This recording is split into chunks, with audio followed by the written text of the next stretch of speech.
It's really lucky that I conquered my fear of heights, isn't it? Because going down those stairs is going to be interesting.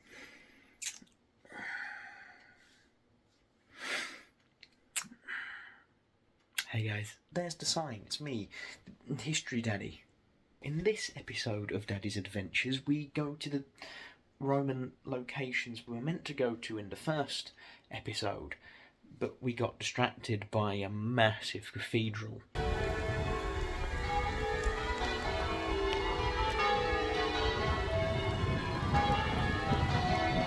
Still haven't found where my time machine is. This episode we are visiting Verulamium. Verulamium. So anyways, I hope you enjoy the fact that you're actually going to get to see the Roman city of Verulamium. Verulamium. Yeah, let me know if you see any weird stuff happen. Because I feel like if weird stuff's going to happen, it's probably going to give me a hint as to where my time machine's gone.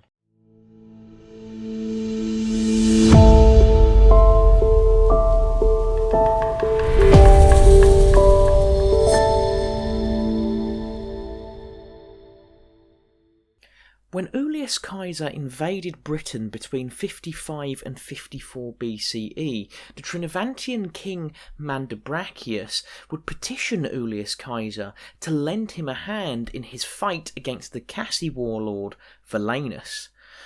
Verlanus would be the founder of the Cativaloni people. After a while, Julius Caesar would leave Britain, and the Cativaloni wouldn't suffer any more Roman intervention. For at least a little while. And this is where the town of Verlamion enters our story. At this point in its history, during the 1st century BCE, Verlamion was quite probably the capital town of the Cativaloni under the king Tasciovanus. The army of Rome. Oh wow, I've never actually seen. I love it when you they do the diagrams of where it fits. Yeah. I would love. That's the one thing with time travel, because obviously with time travel you've got to be careful. You can't mix stuff. But imagine seeing that real. I'd imagine that chest thing would probably crumble in your hand. Yeah, that's why they have to wear gloves and stuff now.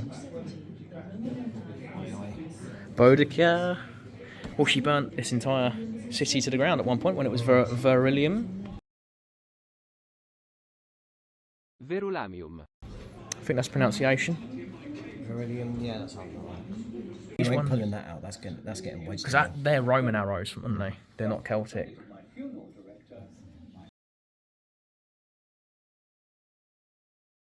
Now, we don't know if Tasciovanus was the son or the grandson of Villanus, but we do know he came to power roughly around 20 BCE. He would mint both gold and silver coins, and this is important as without too many written records, this is the only way we can get some idea of where he conquered and where his lands extended to. Do you know what's always so surreal to me? Is how similar people are. Because you think back that far and you completely sort of disassociate. But look at the carpentry, we have similar tools, they're just made of metal and run on electricity. This doesn't fit. What doesn't fit? I've got a random electric device. See, the Romans were very advanced. Yeah, they were actually advanced, far more advanced. Wait, piece of timber found during the excavations prior to the... So I wonder... So they found this as they built the museum. So I wonder if that was used in a fireplace or a certain Celtic warrior queen, but... out the laundry, just is the same. No matter how much technology changes, we're still the same. Sorry, I'm nerding out here.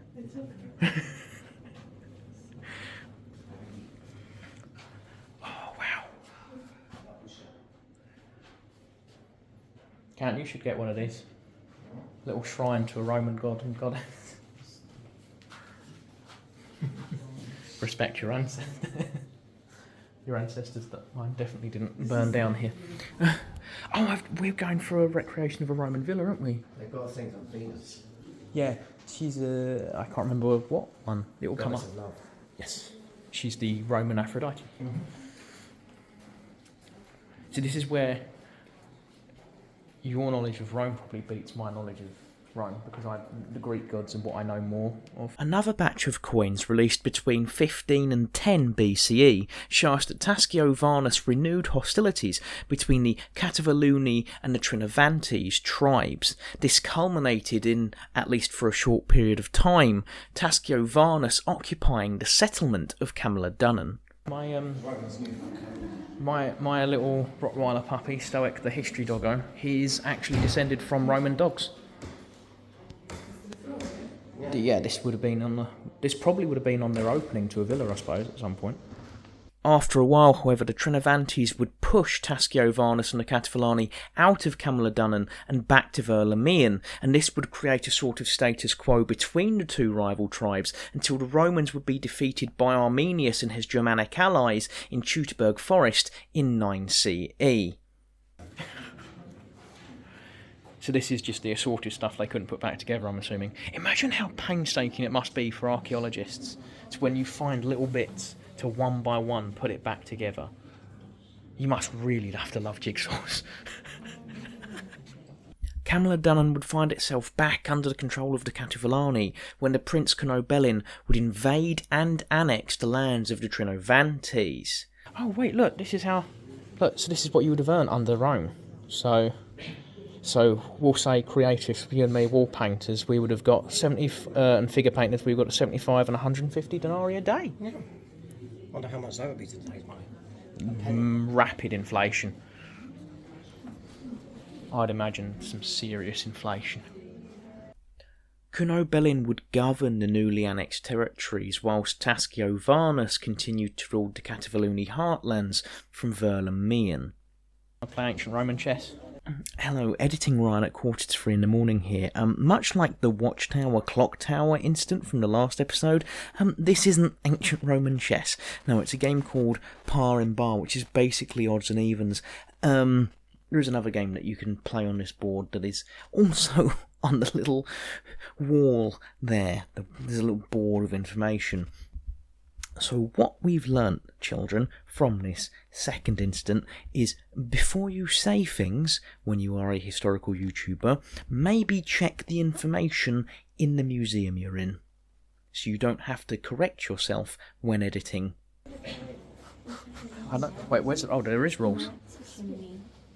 Wait, how do I... One Roman writer remarked that all women should include games of chance amongst skills of seduction. Wait, so this was used to seduce rich Roman men. My daddy got me a whole villa. They've got a replica of the old... Wait, how do you play? Oh, okay, wait, so it's... Oh, no. They've got an old replica of the theatre. And then... Wait, how do they lay out the board? I'm really confused how you lay this out. I have no idea. You know what, yeah. I win. I win.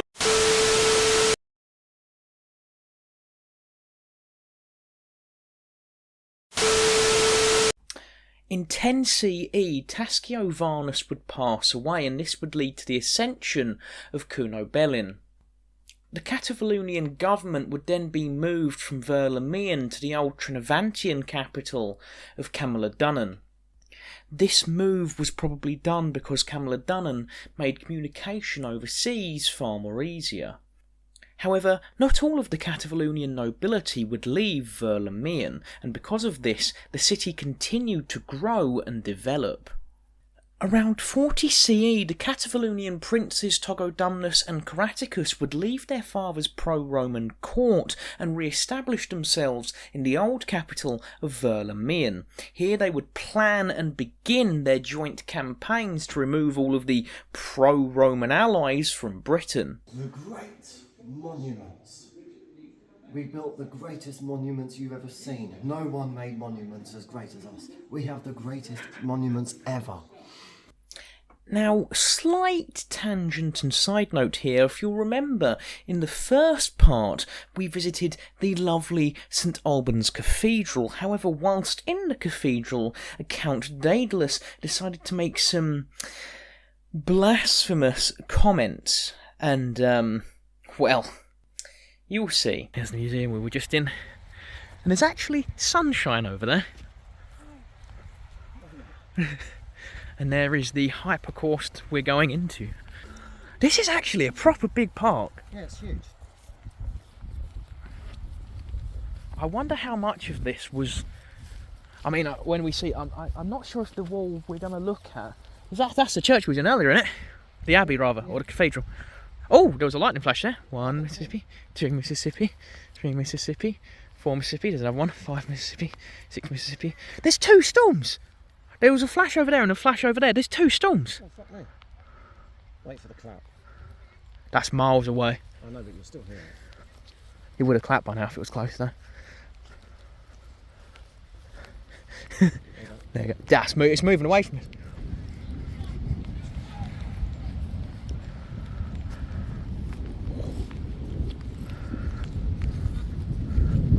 Oh.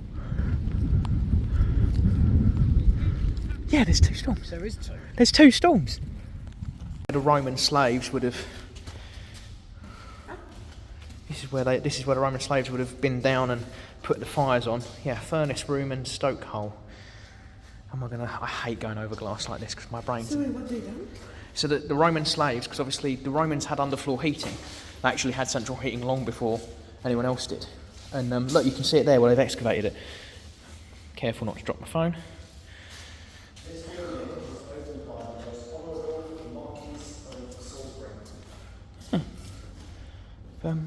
But so what the Roman slaves would have done was they would put the wood and the fire in there, and that would heat the underfloor, and then they would have massive vents that came up through what this would at one point would have been a villa, and that would heat it in the winter. Caratacus would set off on campaign against the Attribates, while Togodumnus would stay back at Verlamion, providing Caratacus with men and supplies for the campaign. Caratacus began minting coins in the newly conquered territory. However, Togodumnus couldn't because he was only a prince regent to their father, who was still happily ruling in Cumuladunan.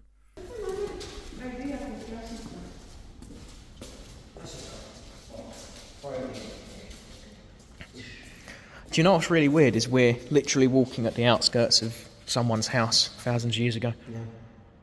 My house now, bitch. It's my house. Our house, in the middle of the street. Obviously the Romans would eventually invade, and although the 2 brothers put up a valiant anti-Roman effort, eventually in a 2-day-long battle Togodumnus would pass away and Caratacus would be dragged back to Rome. Shall I try the Halo theme? It's got an echo in it. Yeah. Oh, oh. Why are you violating man's crib? Oh. After the defeat of the 2 princes, there wouldn't really be much resistance until Claudius marched on Cumuladunan. So this is the Roman wall. The Roman wall? The Roman wall in the rain. There's sun over there. So I believe this is the outskirts of the city. Saint Germain. Oh, you can look where everyone's stopped. The grass just ends. So this is the old. Yeah, this is the old city wall. I need to say it again. We need to build a wall. We'll build a great, big, beautiful wall around London, and Sadiq Khan is going to pay for it. The Romans have the best walls. The Romans built the best walls. The best walls. We have the best Roman walls. They're the most beautiful wall, and I wouldn't even mind having a big, beautiful door in front of it saying, "Come on in." Rain there. Look at the water. No rain there. Yeah, look, the water's barely. The water's just trickling. Look, you can literally see in the water the line where the rain starts again and then where it stops. That's weird. I've seen it once before over my house, but yeah, it's raining over there, but it's not there. Like, you can actually see in the water where the rain stops. Magic. Argument for instead of that looking like a fire, it actually looks like a giant on a throne, that cloud. Yeah. Like, you can see the head at the top, and then his like hands are on the chair, Yeah. his throne. I can see that. Bit of pareidolia. You can see why the ancients, like, and all mystics and that used to believe in weird shit. Yeah. I mean, from this angle, that looks like a mushroom cloud. The one to the right. Hang on. Can't see it. Oh, yeah. That looks like a nuke's gone off. That is. He's trying to nuke Essex out. Do us all a favour. Yeah. Well, as long as I can get my family out and that, then it's yeah. fine. That bit of wall is just not walled off, but I'm just... They were like, oh, I can't be bothered. Yeah, I know it's only this time. You can actually see where the tree line is. I think that's where the wall would have followed, because you can see the hump. There's no way this is the gate. No, that's a house, isn't it? Or No. the remnants of it. It looks... So, am I allowed to go on this? There's a path on there. There's no fence around it, so I'm assuming I can go on it. This is the gate. This is what it says on my map. So how come Google said this was a 7-minute walk?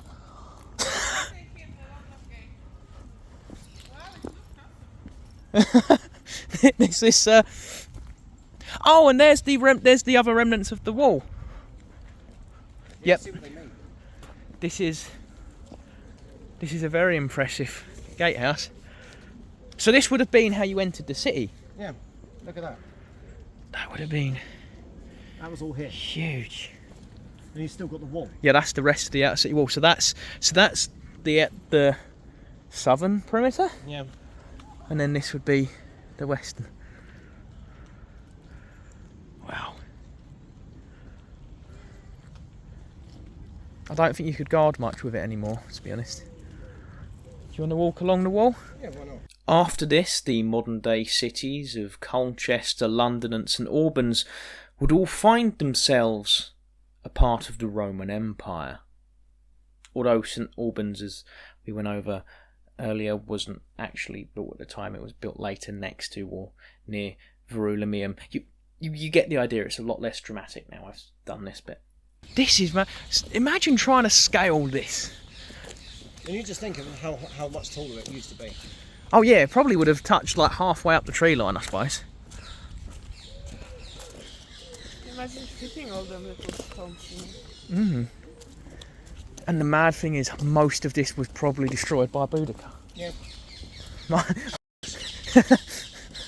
The whole day you've been going on about how your ancestors killed my ancestors, and in this case, my ancestors pulled a Uno reverse.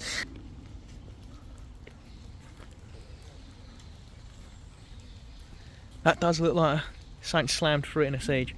It's probably just been eroded over time. And, Oh no, they dug it up in 1933. so it was all underground. Boudica really did a number on this city. So someone put steps on the outside of the battlement. They look quite new, to be honest, because it looks like brick. Yeah, but they can't be new because don't lead to anywhere. Please do not climb on or walk along the Roman wall. Roman, how do you feel about Boudica? Corruption like hers must be eradicated. This is the place where St Alban was tried. There is beautiful architecture. It's right, I got distracted. I love the old... There's Latin on the doors. Good afternoon, ladies and gentlemen, and welcome to Sunday Church with Daedalus. The stained glasses are nice. Nobody expects Spanish Inquisition. Oh my days, fam! St Michael's was a daughter church of St Albans Abbey, which is now known as St Albans Cathedral, and was a focus point for pilgrims coming to see St Albans Shrine in the Abbey, now Cathedral. St Michael's patronage would eventually pass to the nearby Gorhambury estate when King Henry VIII suppressed St Albans Abbey. However, one of the owners of the Gorhambury estate would be the Tudor politician, philosopher, early scientist and author Sir Francis Bacon. Sir Francis Bacon sadly passed away in 1626 and was buried in St Michael's Church. His friend Sir Thomas Mutey, who had pretty much acted as Bacon's secretary, would pay for a memorial in the form of a statue showing Sir Francis Bacon seated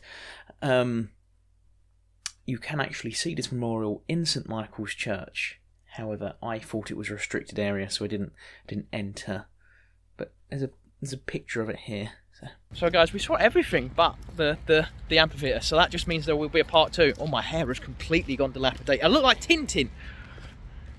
Yeah, that's what happens. That's what happens when you don't take care of your hairline.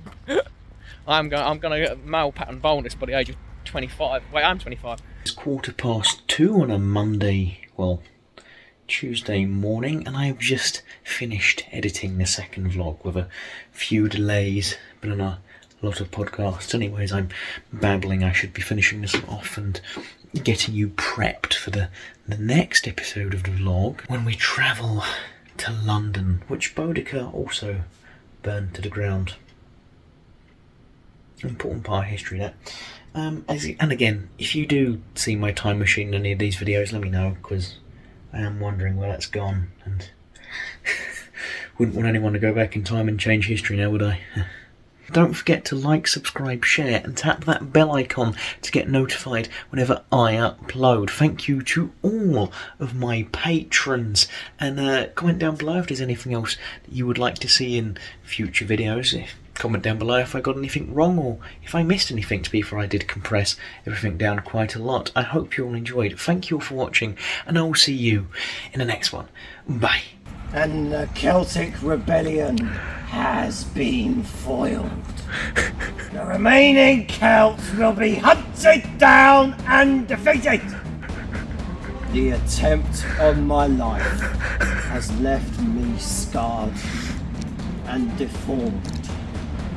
But I assure you, my resolve has never been stronger. In order to ensure the security and continuing stability, the Roman Republic will be reorganized into the First Roman Empire for a safe and secure society.